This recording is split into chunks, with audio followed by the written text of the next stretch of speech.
Olá pessoal, bem-vindo a mais um Entre Amigos, o lugar onde a gente aprende juntos sobre o amor de Deus. Eu sou o João. E eu sou o Pitu. E hoje estamos dando continuidade a mais um estudo da lição da Escola Sabatina. Como eu já falei, são 13 lições e hoje estamos na 12ª, então uma mais para o grande final. E vou confessar aqui, eu fiquei bem surpreso quando estudei a lição nessa semana, porque está estudando sobre a vida de Jonas. Normalmente, a lição são 13, vamos chamar de capítulos, e quando chega no final, vai encerrando, vai dando continuidade, finalizando todo o trimestre, e de repente, como vocês sabem, estamos falando sobre descanso, fala sobre Jonas, que era um profeta, e chama ele de um profeta inquieto. Então, como eu falei, eu fiquei bem surpreso, mas achei bem interessante, porque Jonas tem uma história que é interessante. E o que é curioso, Pitu, é que assim, são aquelas histórias de criança, né, que a gente cresce ouvindo, né? Então, aí você nunca ouve mais depois que você cresceu, né? Só depois quando você tem filhos, aí você começa a contar de novo para eles. Mas eu vou te falar uma coisa, lendo a história dessa semana, é uma página, né? Olha aqui, ó. É uma página só, né? Mas olha, algumas coisas que eu aprendi essa semana, que não é baleia, né? A gente achava que era uma baleia que tinha engolido Jonas, é um grande peixe que diz na história, né? Outra coisa que eu também não sabia é que Jonas não foi vomitado em Nínive. Eu achava dos desenhos que a gente vê que ele é vomitado na praia, lá em Nínive, ele anda 100 metros e já está em Nínive. Ele foi vomitado, não fala onde, foi em terra. Alguns comentaristas acham que, de repente, ele até voltou para Jerusalém, né? E o que nós vamos ver aqui é que a história de Jonas é uma história interessante, que ela não tem o final feliz daquela história das crianças. Nós vamos ver aqui que ele começou inquieto e ele terminou inquieto. Então, vamos dar uma passada na história de uma maneira rapidamente, que todos já conhecem a história de uma maneira geral. Então, mas Jonas ele era um profeta, né? Um profeta de Deus, ele profetizava coisas para Israel. Qualquer profeta, geralmente ele era o quê? Ele era um mensageiro de Deus, que ele era chamado, ele não era um oficial, não era empregado, não era um rei, não era um sacerdote, ele era aquela pessoa que era chamado por Deus. Muitos deles eram fazendeiros, eram outras profissões, não diz a profissão de Jonas, mas ele era chamado para proclamar mensagens de julgamento, de esperança, diretamente de Deus para o rei, para as autoridades, porque estavam vivendo fora da aliança. Então, os profetas, eles eram defensores da aliança, é como se fossem ativistas, né? Nos Estados Unidos a gente usa a palavra watchdog, né? Que é aquele cara que está observando para ver se a aliança vai ser cumprida ou não. Então, Jonas vai lá, e logo no começo do livro diz aqui no verso 2, Jonas, levanta-te e vai à grande cidade de Nínive e clama contra ela, porque a sua malícia subiu até mim. A versão em inglês curiosa que diz go to the great city. Great é tipo aquela grande, mas não no sentido de tamanho, no sentido de ótima, na importância, ótima cidade. E curioso que Deus chama essa cidade de ótima cidade, né? Na tradução em inglês. Aí diz aqui, Jonas, o que ele faz? Ele levanta e vai para o sentido contrário, né? E curioso que ele vai, né? Aí a gente conhece a história. Ele entra num navio e foge para o outro lado, do lado de onde que é o nome da cidade? De Tarsis, né? E curioso que os piratas supostamente são pagãos, são pirata. O que você vai pensar de pirata, né, Pitu? Que é aquele cara que tá na história que saqueia todo mundo, que rouba todo mundo. Nessa história de Jonas, os piratas são o quê? São os que vão conhecer a Deus, né? Pelo testemunho de Jonas. Jonas está no pior momento da vida dele. Ele pede para ser jogado no mar porque ele está fugindo de Deus. Curioso que ele fala que eu adoro o Senhor do céu, da terra e do mar. Então, quer dizer, você está fugindo de Deus que criou o mar, você está dentro do mar. Quer dizer, é um negócio sem cabimento. E esses piratas veem o mar se acalmando. Esses piratas adoram a Deus e viram conversa ali. Quer dizer, Jonas começa a história dele bem mal, fugindo, não atendendo o propósito de Deus, não é? Mas esses piratas já se convertem, né? Sim, mas o que é legal também, como você falou, né? Eu também, de criança, a história de Jonas é aquela que, legal, né? O cara, profeta, não queria fazer o trabalho dele, vai para a barriga de um peixe grande e, como você falou, também achava que ele tinha sido já vomitado ali na areia, já gritando, Nínive, se arrependa, né? Mas não é. Só que outra coisa também que a gente tem que pensar é por que Jonas fugiu? Qual o motivo dele ter fugido? Então, Nínive, vamos tentar aqui um contexto histórico. Uma cidade grande, 120 mil habitantes. Se a gente for tentar ver uma cidade hoje de 120 mil, não é uma cidade pequena. Eu não sei quantos... não sei uma cidade aí que tem 120, mas diz que era uma cidade grande o suficiente que demorava 3 dias para você atravessar a cidade. Dizem 30 milhas, né? Vamos dizer, se você andar 10 milhas por dia, né? Mas pois é, tem né? pessoas que andam 20 milhas, então seria 60 milhas de extensão. Exatamente. Acho que seria quase 100 quilômetros de extensão, vamos dizer, né? Exato. E outra coisa, Nínive era uma cidade importante dos assírios. E os assírios era aquele povo que estava dominando, né, o norte, né? Tinha Israel, tinha Judá, e os assírios estavam dominando aquela região. E não era um povinho qualquer, assim, que você ia lá, tal, né, queria enfrentar com eles e saía tranquilo. Era um povo... Tipo o ISIS de hoje, né? Como é que fala? O Estado Islâmico de hoje, né? Os caras eram terríveis. Exatamente. Era um povo que era bom de guerra, tinha um exército forte, e além disso, além de dominar e conquistar todo mundo, eles eram bem cruéis, eles eram bem, na forma assim, bem violenta mesmo, quando conquistavam uma certa nação. Matava todo mundo, matava de uma forma bem violenta, esfolava os seus líderes vivo ali para mostrar quem eles eram, e os jovens levavam cativos, eram escravos. E o que Deus pediu para Jonas eu quero que você vá lá, no coração dessa nação, em Nínive, e fala: vocês são uma nação perversa.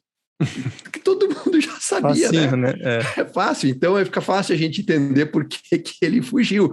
Mas é interessante, porque ele, sendo um profeta, que é um mensageiro de Deus, como ele, de certa forma, negociou com Deus, falou assim, não quero, e fugiu oposto, indo lá. Tem certeza que não ia fazer, né? Algumas versões da Bíblia moderna falam que ele fugiu para a Espanha, que eram uns 3 mil quilômetros oposto de onde que ele tinha que ir, né? Que era em Nínive.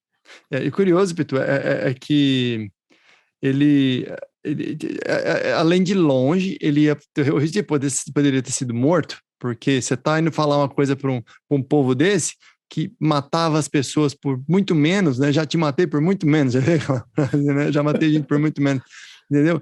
E ele não quis ir. Agora, o curioso é que o profeta geralmente ele era chamado para profetizar coisas contra o rei de Israel, contra o rei de Judá, eram coisas internas, né? Uhum. Esse é um profeta que ele profetiza para os gentios, né? Então, de repente, também a causa do transtorno de Jonas foi porque ele, na cabeça dele, ele achava que o quê? Que a nação escolhida era a nação de Israel. Todos os gentios iam se perder. Não os inimigos, né? Os assírios. Ainda mais os inimigos, né? Então, você lembra, indo para frente, o que Jesus falou para orar pelos seus inimigos. Jonas já está começando a ver que Deus é um Deus que ama qualquer pessoa. Exato. Né? Então, a dificuldade foi o quê? Se eu for lá e falar isso, olha a minha dificuldade. Se eles se arrepender, o que acontece? Eu fui um falso profeta, porque eu falei que eles iam morrer. Então, quer dizer, ele está indo lá com medo de que eles se arrependam. Olha o que diz aqui no capítulo 4, que é logo depois que ele vai a Nínive e começa a percorrer a cidade e começa a proclamar essa mensagem, que é uma mensagem muito curta. No hebraico são 5 palavras. Ele diz o quê? 40 dias e a cidade vai ser destruída. Quer dizer, ele entra na cidade. Praticamente, a mensagem dele, no primeiro dia, é o quê? É uma mensagem muito curta, ele não fala o nome de Deus, ele não fala como se arrepender, ele não fala a quem buscar, ele não fala a natureza do Deus, ele não conta nenhum feito de Deus. Ou seja, Jonas está praticamente fazendo o quê? Cumprindo tabela, certo? Ele está falando, eu vou lá, Deus, eu vou falar, de repente fala até com o cantinho da boca assim, para as pessoas não entenderem. Agora, olha que curioso, antes do 4, vamos no 3 aqui, verso 3, capítulo 3, verso 4. No primeiro dia, Jonas começou a percorrer a cidade e clamava, ainda 40 dias e Nínive será subvertida. Quer dizer, a mensagem está dando 40 dias de sentença, quer dizer, em 40 dias, se eles não se arrepender, quer dizer, Jonas imaginou na cabeça dele, caramba, eu vou ter que ficar 40 dias aqui falando esse negócio, como se fosse um papagaio.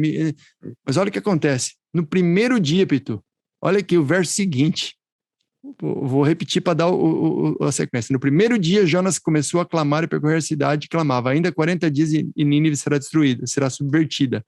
Aí olha o verso 5, os ninevitas creram em Deus, proclamaram jejum vestiram-se de pano de saco, desde o maior até o menor. Quantas vezes os profetas, se você olhar Isaías, Jeremias, Ezequiel, quantas vezes eles proclamaram uma mensagem por anos e anos e anos, e o coração duro do povo de Deus não recebeu a mensagem. Aqui está dizendo, Pedro, no primeiro dia. Primeiro dia, né? Primeiro dia. Quer dizer, aí a pergunta que eu faço para você acha que o Espírito de Deus já não estava trabalhando nesse povo há muito tempo? Você acha que o pessoal foi lá com uma mensagem de 5 palavras, né?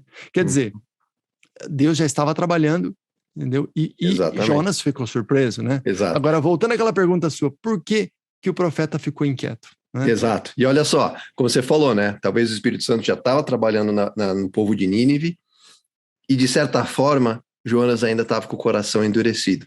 Porque era o inimigo. Ele não queria ir. Tinha fugido na direção contrária, passou pela barriga do peixe, teve que pedir perdão, orou a Deus, Deus ouviu, ele ficou 3 dias dentro da barriga, né? Saiu da barriga e foi lá, como você falou, bater tabela. Eu acho que, de certa forma, ele ainda não estava completamente convencido. Por quê? Quando ele foi lá e pregou, e o povo, como você falou, acabou de ler aqui, se arrependeu já no primeiro dia, e Deus não destruiu Nínive, ele ficou com raiva, ele ficou bravo. Ficou irado, né? Ficou irado, tão irado, que ele ficou aborrecido e falou assim, ó, então orou assim, ó, capítulo 4:2, ó Senhor, eu não disse antes de deixar a minha terra que era isso mesmo que ia fazer? Foi por isso que fiz tudo para fugir para a Espanha. Eu sabia que és Deus que tem compaixão e misericórdia. Sabia que é sempre paciente e bondoso e está sempre pronto a mudar de ideia e não castigar. Agora, ó Senhor, acaba com a minha vida, porque para mim é melhor morrer do que viver. Ao invés de ele ficar contente com o trabalho dele, que ele salvou uma população, uma cidade, ele quis morrer, porque achou que agora, já que o que ele falou não ia acontecer, iam achar que ele era um profeta falso. E pediu em oração, tira a minha vida. Olha só a inquietude e o estado de espírito que Jonas está. E mesmo assim, Deus usou um homem como esse. Né? Imagine nós, a gente também tem as nossas tribulações, a gente tem as nossas inquietudes, a gente tem os nossos preconceitos, porque isso, de certa forma, mostra que talvez ele não queria a salvação de Nínive. Porque se ele tivesse, ele estaria feliz e estaria fazendo uma outra oração, agradecendo, clamando que Deus bondoso. Não, ficou bravo e quis morrer. O que aconteceu ele, né, cometeu suicídios, só que Deus não atendeu, né, a oração dele, né? Mas o fato é que ele falou que ia acontecer uma coisa e não aconteceu.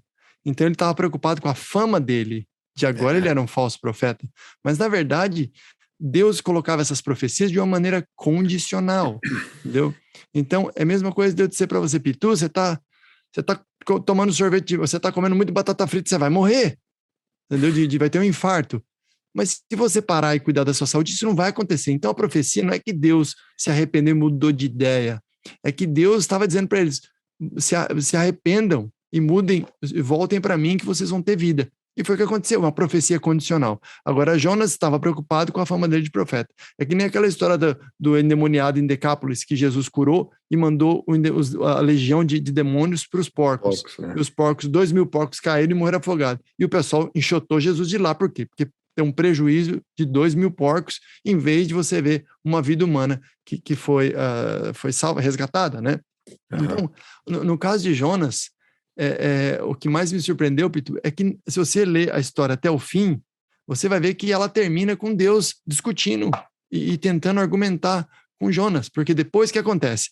Curioso, no primeiro dia já tem a salvação, Jonas já ora com Deus, e que essa parte que você falou, já meio que fica brigado com Deus.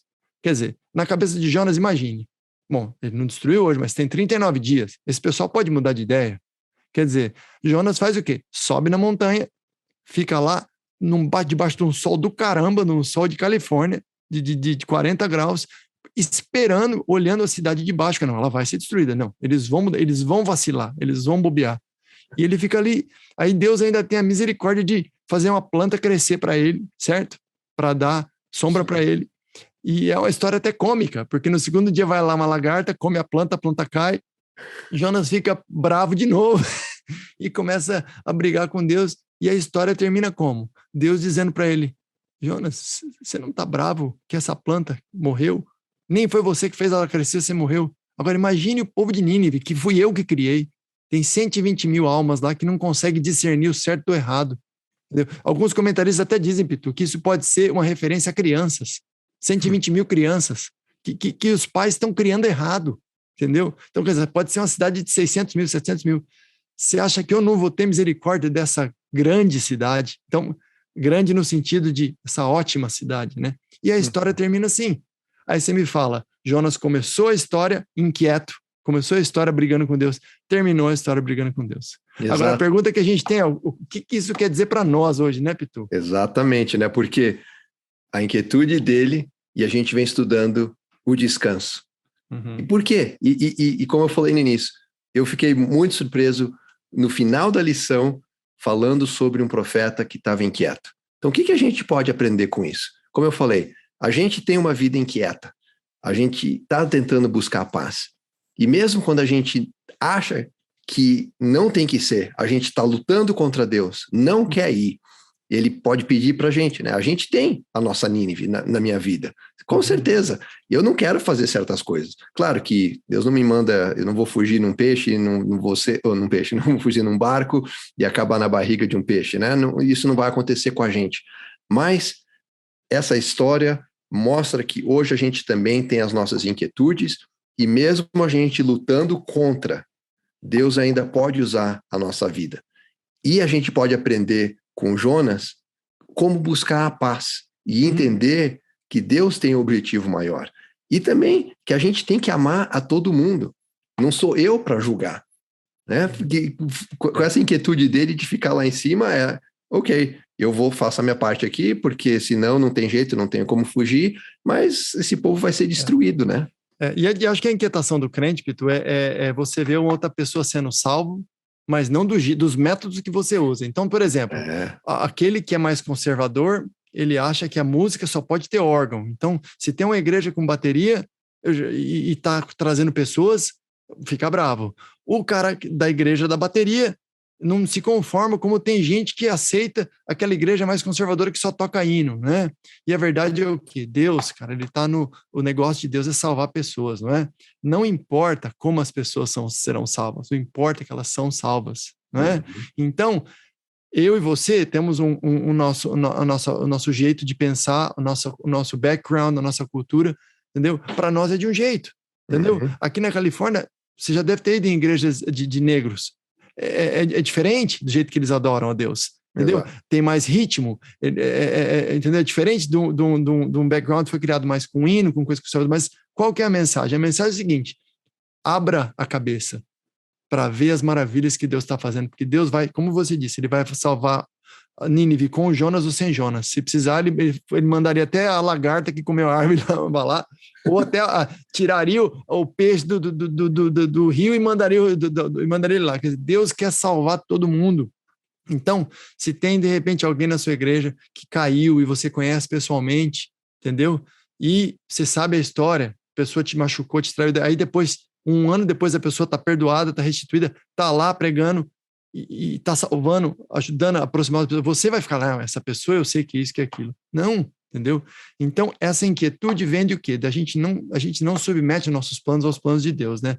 Deus sempre vai pedir para nós, para desafiar a gente, para a gente fazer algo que está contra a nossa natureza humana, né?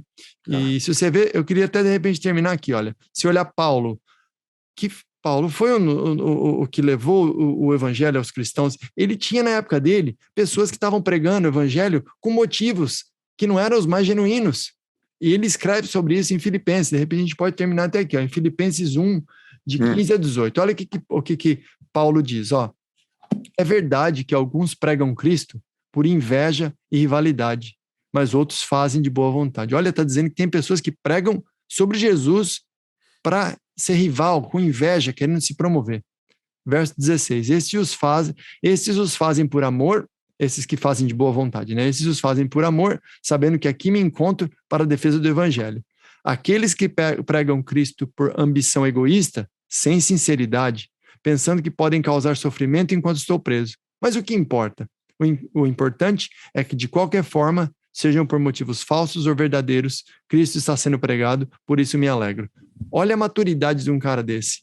Um cara desse, ele teve problemas na vida, ele teve perseguições, ele foi apanhou, foi surrado, quase morreu milhares de vezes. Mas é nesse mesmo livro que ele diz o quê?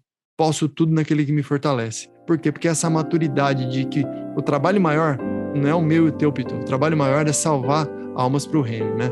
É difícil essa ideia das coroinhas, né? Das estrelinhas da nossa coroa, né? Que a gente fala, pô, ajudei, eu converti aquela pessoa, eu ajudei aquela pessoa a chegar perto de Deus. Temos que tomar cuidado, é muita humildade, né? Porque o Espírito Santo está trabalhando antes da gente chegar e a conversão de uma pessoa é algo muito complexo, misterioso. Eu posso dizer, eu me converti com 30 anos. Teve, no mínimo, umas 15, 20 pessoas que eu poderia dizer por nome agora aqui, que contribuíram, inclusive você foi uma, entendeu? Delas, que contribuíram alguma parte para eu conhecer a Deus, mas é algo muito complexo. Então, a história de Jonas, eu acho que é uma história até uma comédia, se você for ver, porque ele tentando fugir, e Deus trazendo ele, botando ele num peixe, vomitando ele aqui e ali, e o propósito de Deus acontece. Então, eu acho que o descanso vem da gente ter a certeza que o propósito de Deus vai acontecer. Nós fazemos nossos planos, mas é o propósito do Senhor que prevalece, né? É isso que a gente faz aqui. Tentamos cada vez mais entender o propósito de Deus, né? Através do estudo da Bíblia e trabalhar o nosso coração para nos entregar, né? Amém. Vamos orar? Vamos orar.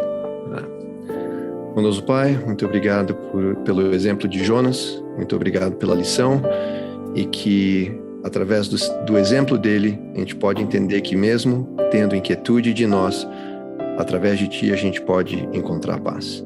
Esteja com cada um de nós, cada um dos nossos amigos aqui essa semana, que eu te peço e agradeço. Em nome de Jesus. Amém.